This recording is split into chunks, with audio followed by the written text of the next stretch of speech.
It was now 2 days before the Passover and the Feast of Unleavened Bread. And the chief priests and the scribes were seeking how to arrest Jesus by stealth and kill him, for they said,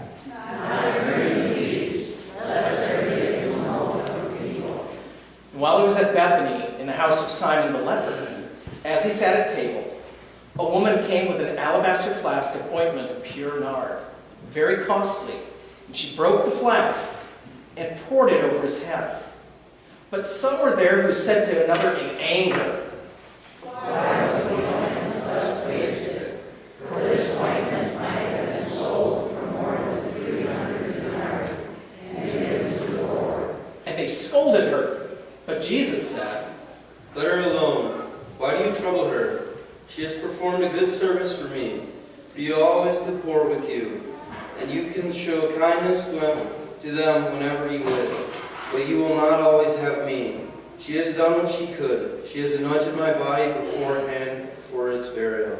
Truly I tell you, wherever good news is proclaimed in the whole world, what she has done will be told to remembrance of her."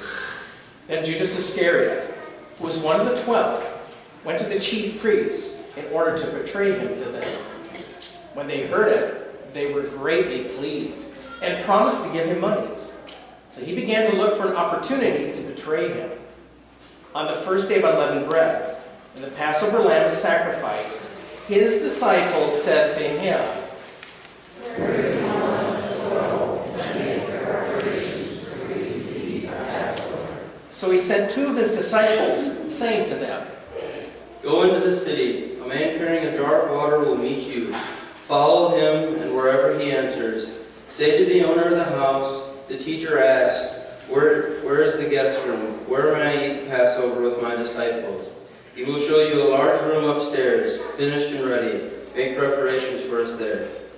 So the disciples set out and went to the city, and found everything as he had told them.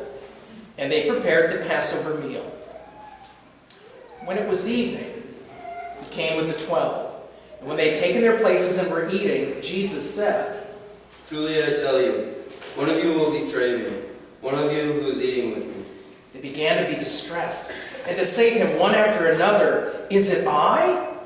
He said to them, "It is the one of the 12 who is on dipping the bread into the bowl with me. For the Son of Man goes, as it is written of him, be woe to that by whom the Son of Man is betrayed. It would be better that one not have been born." While they were eating, he took a loaf of bread, and after blessing it, he broke it, gave it to them, and said, "Take this as my body." Then he took a cup, and after giving thanks, he gave it to them, and all of them drank from it. He said to them, "This is my body of the covenant, which is poured out for many. Truly I tell you, I will never again drink the fruit of the vine until the day when I drink it in the new kingdom of God." When they had sung a hymn, they went out to the Mount of Olives. And Jesus said to them, "You all become deserters, for it is written, I will strike the shepherd, and the sheep will scatter. But after I am raised up, I will go before you to Galilee."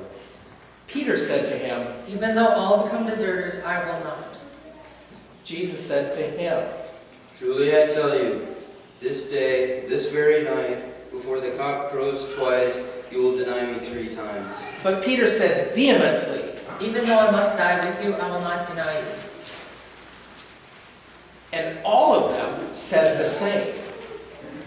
They went to a place called Gethsemane, and Jesus said to his disciples, Sit here while I pray." He took with him Peter and James and John, and began to be distressed and agitated. And he said to them, "I am greatly grieved, even to death. Remain here, keep awake." And going on a little further, he threw himself on the ground and prayed that if it were possible, the hour might pass from him. He said, "Abba, Father, for you of all things are possible. Remove this cup from me. Yet not what I want, but what you want." He came and found them sleeping. And he said to Peter, "Simon, are you sleeping? Could you not keep awake for 1 hour? Keep awake and pray, you may not come into the time of trial. The spirit is indeed willing, but the flesh is weak. And again, he went away and prayed, saying the same words. And once more he came and found them sleeping, for their eyes were very heavy, and they did not know what to say to him. He came a third time and said to them, Are you still sleeping and taking your rest? Enough, the hour has come. The Son of Man is betrayed into the hands of the sinners. Get up, let us be going. See, my betrayer is at hand. Immediately, while he was still speaking, Judas, one of the 12, arrived, and with him there was a crowd with swords and clubs, from the chief priests to the scribes and the elders. Now the betrayer had given them a sign, saying, The one I will kiss is the man. Arrest him and lead him away under guard. So when he came, he went up to him at once and said, Rabbi. And he kissed him. Then they laid hands on him and arrested him. But one of those who stood near drew his sword and struck the slave of the high priest, cutting off his ear. Then Jesus said to them, You have come out with swords and clubs to arrest me as though I was a bandit. Day after day I was with you in the temple teaching, and you did not arrest me. But let the scriptures be fulfilled. All of them deserted him and fled. A certain young man was following him, wearing nothing but a linen cloth. They caught hold of him, but he left the linen cloth and ran off naked. They took Jesus to the high priest, and all the chief priests, elders, and scribes were assembled. Peter had followed him at a distance, right into the courtyard of the high priest, and he was sitting with the guards, warming himself at the fire. Now, the chief priests and the whole council were looking for testimony against Jesus to put him to death. But they found none. For many gave false testimony against him, and their testimony did not agree. Some stood up and gave false testimony against him, saying, We heard him say, I will destroy this temple that is made with hands, and in 3 days I will build another, not made with hands. But even on this point, their testimony did not agree. Then the high priest stood up before them and asked Jesus, Have you no answer? What is it that they testify against you? and he was silent and did not answer. Again, the high priest asked him, Are you the Messiah, the Son of the Blessed One?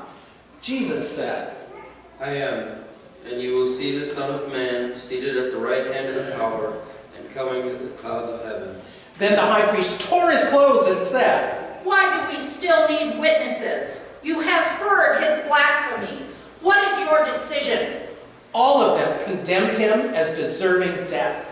Some began to spit on him, to blindfold him, to strike him, saying to him, Prophecy, prophecy. The guards also took him over and beat him. While Peter was below in the courtyard, one of the servant girls of the high priest came by. When she saw Peter warming himself, she stared at him and said, You also were with Jesus, the man from Nazareth. But he denied it, saying, I do not understand what you are talking about. And he went into the forecourt. Then the cock crowed. And the servant girl, on seeing him, began again to say to the bystanders. This man is one of them. But again he denied it. Then, after a little while, the bystanders again said to Peter. Certainly you are one of them, for you're Galilean. But he began to curse, and he swore an oath. I do not know this man you're talking about. At that moment, the cock crowed for the second time. And Peter remembered that Jesus had said to him, Before the cock crows twice, you will deny me 3 times. And he broke down and wept. As soon as it was morning, the chief priests held a consultation with the elders and scribes and the whole council. They bound Jesus, led him away, and handed him over to Pilate. Pilate asked him, Are you the king of the Jews? He answered him. You say so. Then the chief priests accused him of many things. Pilate asked him again. Have you no answer? See how many charges they bring against you. Jesus made no further reply, so that Pilate was amazed. Now at the festival, it was customary to release a prisoner for them, anyone for whom they asked. Now a man called Barabbas was in prison with the rebels who committed murder during the insurrection. So the crowd came and began to ask Pilate to do for them according to his custom. Then he answered them. Do you want me to release for you the King of the Jews? For he realized that it was out of jealousy that the chief priests handed him over. But the chief priests stirred up the crowd to have him release Barabbas for them instead. Pilate spoke to them again. Then what do you wish me to do with the man you call the King of the Jews? They shouted back. Crucify him! Crucify him! Crucify him! Pilate asked them. Why? What evil has he done? But they shouted all the more. Crucify him! Crucify him! Crucify him! So Pilate, wishing to satisfy the crowd, released Barabbas for them, and after flogging Jesus, he handed him over to be crucified. Then the soldiers led him to the courtyard of the palace, that is the governor's headquarters. They called together the whole cohort, and they clothed him in a purple cloak, and after twisting some thorns into a crown, they put it on him. And they began saluting him. Hail, the King of the Jews! And they struck his head with a reed, spat upon him, and knelt down in homage to him. After mocking him, they stripped him of the purple cloak and put his own on him. Then they led him out to crucify him. They compelled a passerby who was coming in from the country to carry his cross. It was Simon of Cyrene, the father of Alexander and Rufus. Then they brought Jesus to the place called Golgotha, which means the place of the skull. And they offered him wine mixed with myrrh, but he did not take it. And they crucified him, and they divided his clothes among them, casting lots to decide what each should take. It was 9 o'clock in the morning when they crucified him. The inscription of the charge against him read, "The King of the Jews." And with him, they crucified 2 bandits, one on his right and one on his left. Those who passed by derided him, shaking their heads and saying,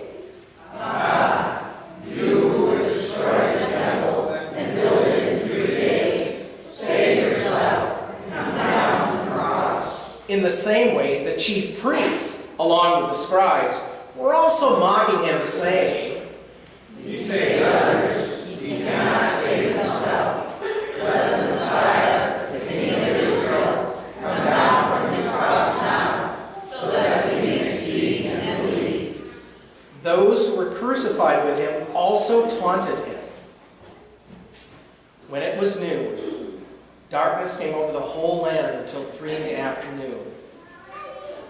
At 3 o'clock, Jesus cried with a loud voice, Eloi, Eloi, lama sabachthani, which means, my God, why have you forsaken me?" When some of the bystanders heard it, they said, Listen, he is calling for Elijah. and someone ran, filled a sponge with sour wine, put it on a stick, and gave it to him to drink, saying, Wait, let us see whether Elijah will come and take him down. Then Jesus gave a loud cry and breathed his last. And the curtain of the temple was torn in two from the top to bottom. Then the centurion, who stood facing him, saw that in this way he breathed his last. He said, Truly, this man was the Son of God.